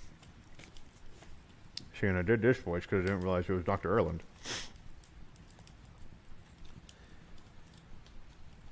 What did you do? She said, careful not to slur her words. Kai slipped an arm beneath her and helped her sit up. She flinched against him and tugged down her pant leg in case the metal gleam of her shin was visible. I was merely adjusting your spine. Cinder squinted at the doctor, not needing the little orange light to tell her he was lying, but it popped up anyway. What's wrong with her spine? Kai's hand slid down her lower back. Cinder sucked in a breath, a shiver racing along her skin. She feared the pain would come back, but the prince's touch would somehow override her system like Dr. Erland's had. But nothing happened, and soon Kai lessened the pressure of his touch. Nothing is wrong with it, Dr. Erland said, but the spinal region is where many of our nerves congregate before sending messages up to our brains. Cinder watched Dr. Erland with wild eyes. She could already imagine how quickly Kai would pull away from her when the doctor told him he was supporting a cyborg. Miss Lynn was complaining of a bothersome pain in her neck. She squeezed her fists together until her fingers began to ache. And so I gave her a bit of an adjustment. It's called chiropractic, a very old practice and yet amazingly effective. She must have been more out of alignment than I realized, and so the sudden realigning of the vertebrae created a temporary shock to her system. He grinned at the prince, eyes devoid of concern. The orange light persisted. Cinder gaped, waiting for the doctor to continue, to move past his inane lie and start telling the prince of all her secrets. She was a cyborg, and was immune to the plague. She was his new favorite guinea pig. But Dr. Erland said nothing else, only smiled at her with mischievous eyes that filled her with suspicion. Feeling Kai's gaze upon her, Cinder turned on him, meaning to shrug as if Dr. Erland's explanation made no more sense to her than it did to him. But the intensity of Prince Kai's gaze snatched away her words.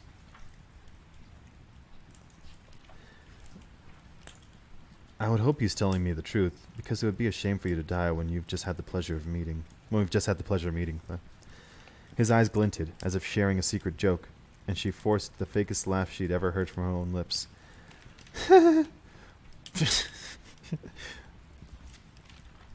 Are you alright? No, are you alright? He said, taking her hand into his, one arm still around her. Can you stand? I think so. He helped her to her feet. Not a sign of the excruciating pain remained. Thank you. She backed away from him, brushing herself off. Even though the lab floor was immaculate, her thigh bumped the exam table.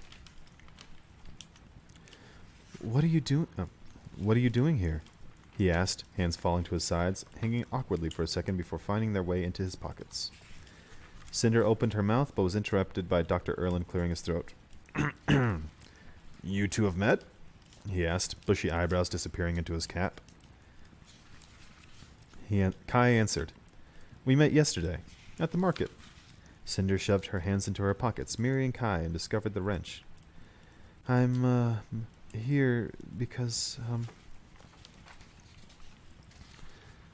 One of the med droids was acting up, Your Highness, interrupted Dr. Erland. I requested that she come to take a look at it. Her mechanic business has exceptional ratings. Kai began to nod, but stopped and scanned the room.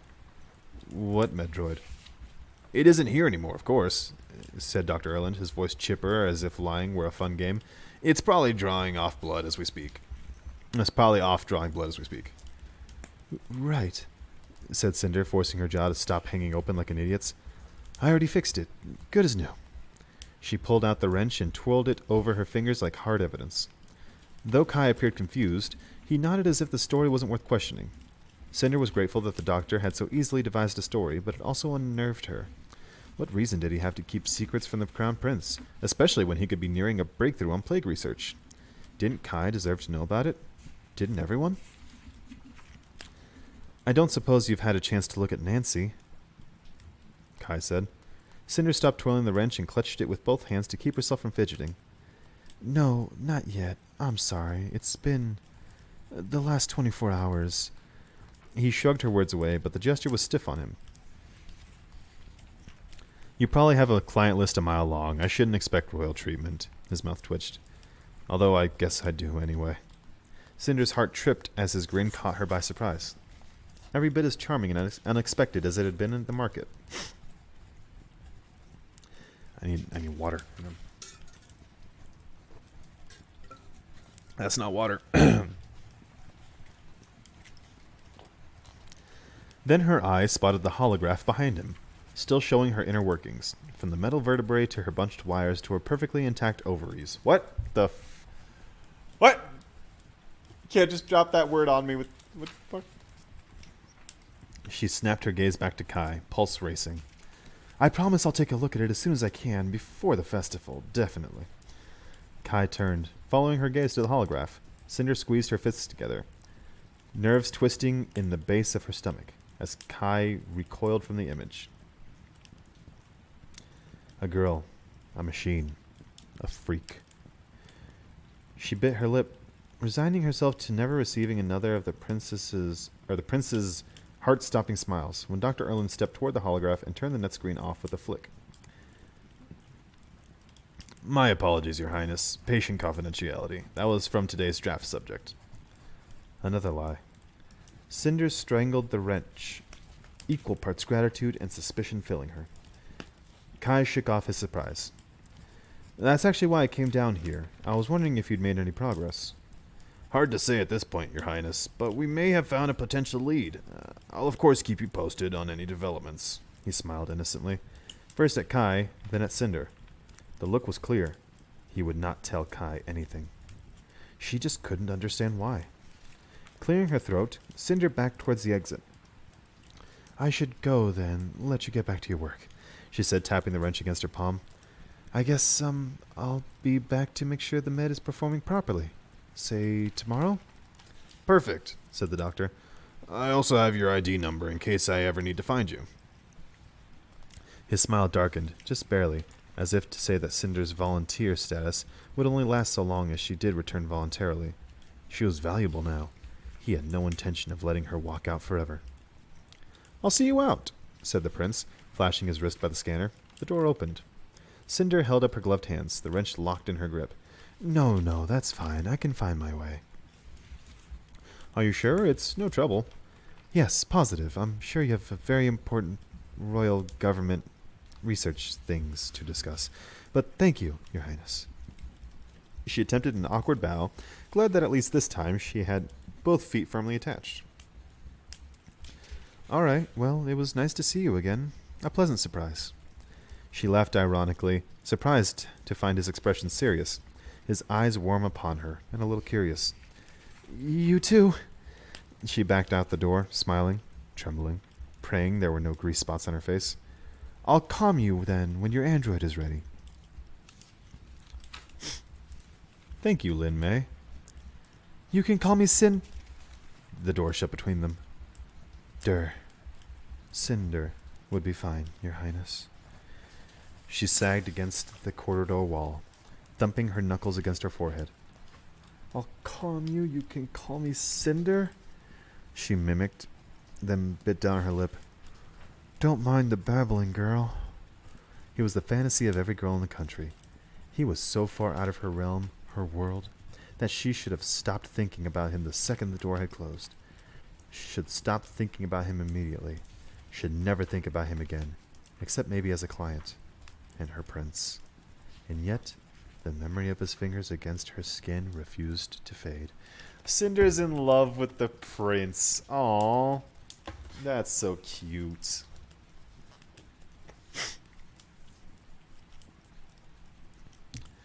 Chapter 15. Yeah. Chapter 15. Cinder had to download a map of the palace's research wing to find her way to the exit. Her nerves were on edge. With the prince, with Peony, with everything. She felt like an imposter roaming the slick white halls with her head bent, avoiding eye contact with the scientists and white-plated androids. Even if she really was a volunteer now. A valuable one. She passed a waiting room, complete with 2 net screens and 3 cushioned chairs, and froze. Her gaze catching the window. On the window, the view, the city. From ground level, New Beijing was a mess. Too many buildings crammed into too little space. The streets untended, power lines and clotheslines strung across every alley, intruding vines scurrying up every concrete wall. But from here, atop the cliff, and 3 stories up, the city was beautiful. The sun was high, and the lights sang off of glass skyscrapers and gold-tinted roofs. Cinder could see the constant movement of huge net screens and flashing hovers as they darted between the buildings. From here, the city hummed with life, but without all the techno chatter. Cinder sought out the cluster of slender blue glass and chrome buildings that stood sentry over the market square, then tried to face the roads north, searching for the Phoenix Tower apartments, but they were tucked behind too much city and too many shadows.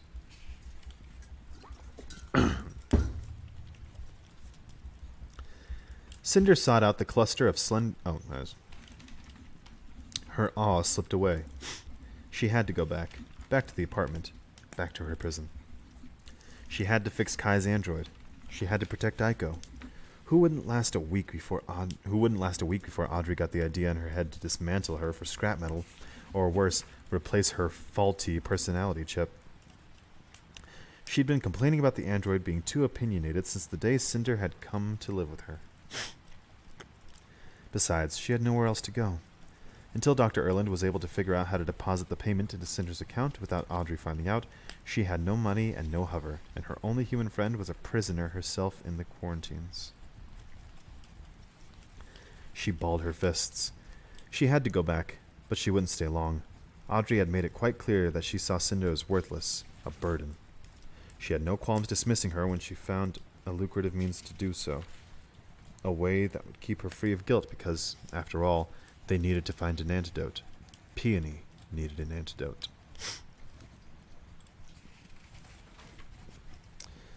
And maybe she'd been right to do it. Maybe it was Cinder's duty as a cyborg to sacrifice herself so all the normal humans could be cured. Maybe it did make sense to use the ones who had already been tampered with, but Cinder knew she would never forgive Audrey for it. The woman was supposed to be the one to protect her, to help her. If Audrey and Pearl were her only family left, she would be better off alone.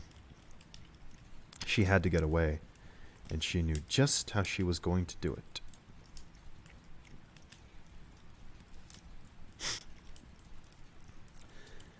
The look on Audrey's face when Cinder entered the apartment almost made the whole ghastly ordeal worthwhile. She'd been sitting on the sofa, reading on her port screen. Pearl was at the far end of the room playing a holographic board game in which the game pieces were modeled after the girl's favorite celebrities, including 3 Prince Kai lookalikes. It had long been her and Peony's favorite, but Pearl was now battling strangers over the net and looked both bored and miserable about it. When Cinder walked in, both Pearl and Audrey gaped at her, and a miniature version of the prince fell onto his virtual opponent's longsword. Pearl paused the game too late. "Cinder," said Audrey, setting her port screen on the side table. "How are you?" "They ran some tests and decided I wasn't what they wanted, so they sent me back." Cinder pearled a tight-lipped smile. "Don't worry. I'm sure they'll still recognize your noble sacrifice. Maybe they'll send you a thank you comm." Eyeing Cinder with disbelief, Audrey stood. "They can't send you back!" Cinder peeled off her gloves and stuffed them into her pocket. "You'll have to file an official complaint, I guess. So sorry to barge in. I can see you were very busy running your household. If you'll excuse me, I'd better go try to earn my keep so you might actually blink an eye the next time you find a convenient way to get rid of me." "That's right! That's what Audrey gets!" She marched into the hallway. Aiko was poking her shiny head out of the kitchen, her blue sensor bright with astonishment. Cinder was amazed at how quickly her emotions switched from bitter to relieved. For a time, she thought she would never see Aiko again. The momentary joy faded when Audrey bustled into the hallway behind her. "Cinder, stop!" Though tempted to ignore her, Cinder did stop and turn back to face her guardian.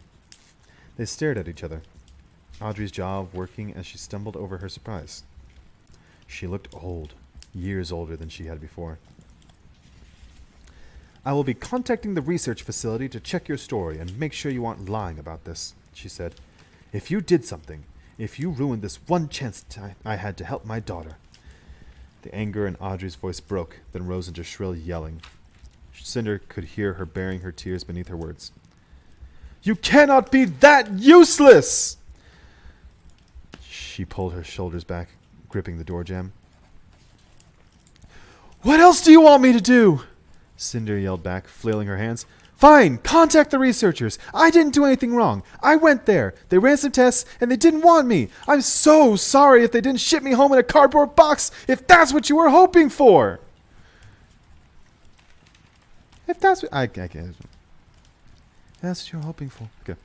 Audrey pulled her lips taut. "Your position in this household has not changed, and I do not appreciate being spoken to in such a disrespectful manner by the orphan I had accepted into my home." "Really," said Cinder, "would you like me to list all the things I didn't appreciate being done to me today? I've had needles poked at me, and prongs stuck in my head, and poisonous microbes." She caught herself, not wanting Audrey to know the truth, her true value. "Honestly, I don't care so much what you do and don't appreciate right now. You're the one who betrayed me when I've never done anything to you." "That's enough. You know very well what you've done to me, to this family." "Garen's death wasn't my fault!" She turned her head away, angry white spots flecking in her vision. "Fine," said Audrey, her voice losing none of its superiority. "So you've returned. Welcome home, Cinder. But so long as you continue to live in my home, you will continue to obey my orders. Do you understand?" God, Audrey is such an unforgivable bitch. Cinder planted her cyborg hand against the wall, fingers splayed out, grounding herself. "Obey your orders. Right. Like do the chores, Cinder. Get a job till I can pay my bills, Cinder. Go play lab rat for those deranged scientists, Cinder. Yes, I understand you perfectly." She glanced back over her shoulder, but Aiko had ducked back into the kitchen. As I'm sure you will understand that I just lost half a day of perfectly good work hours, and I'd better tomorrow and I'd better borrow your Serve 9.2 to get caught up. You don't mind, do you?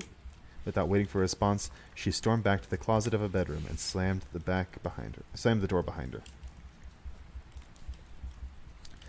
She stood with her back against the door until the warning text on her retina had gone away and her hand stopped shaking. When she opened her eyes, she found that the old net screen, the one Audrey had shoved off the wall, had been heaped on the pile of blankets she called a bed. Bits of plastic had spilled over onto her pillow.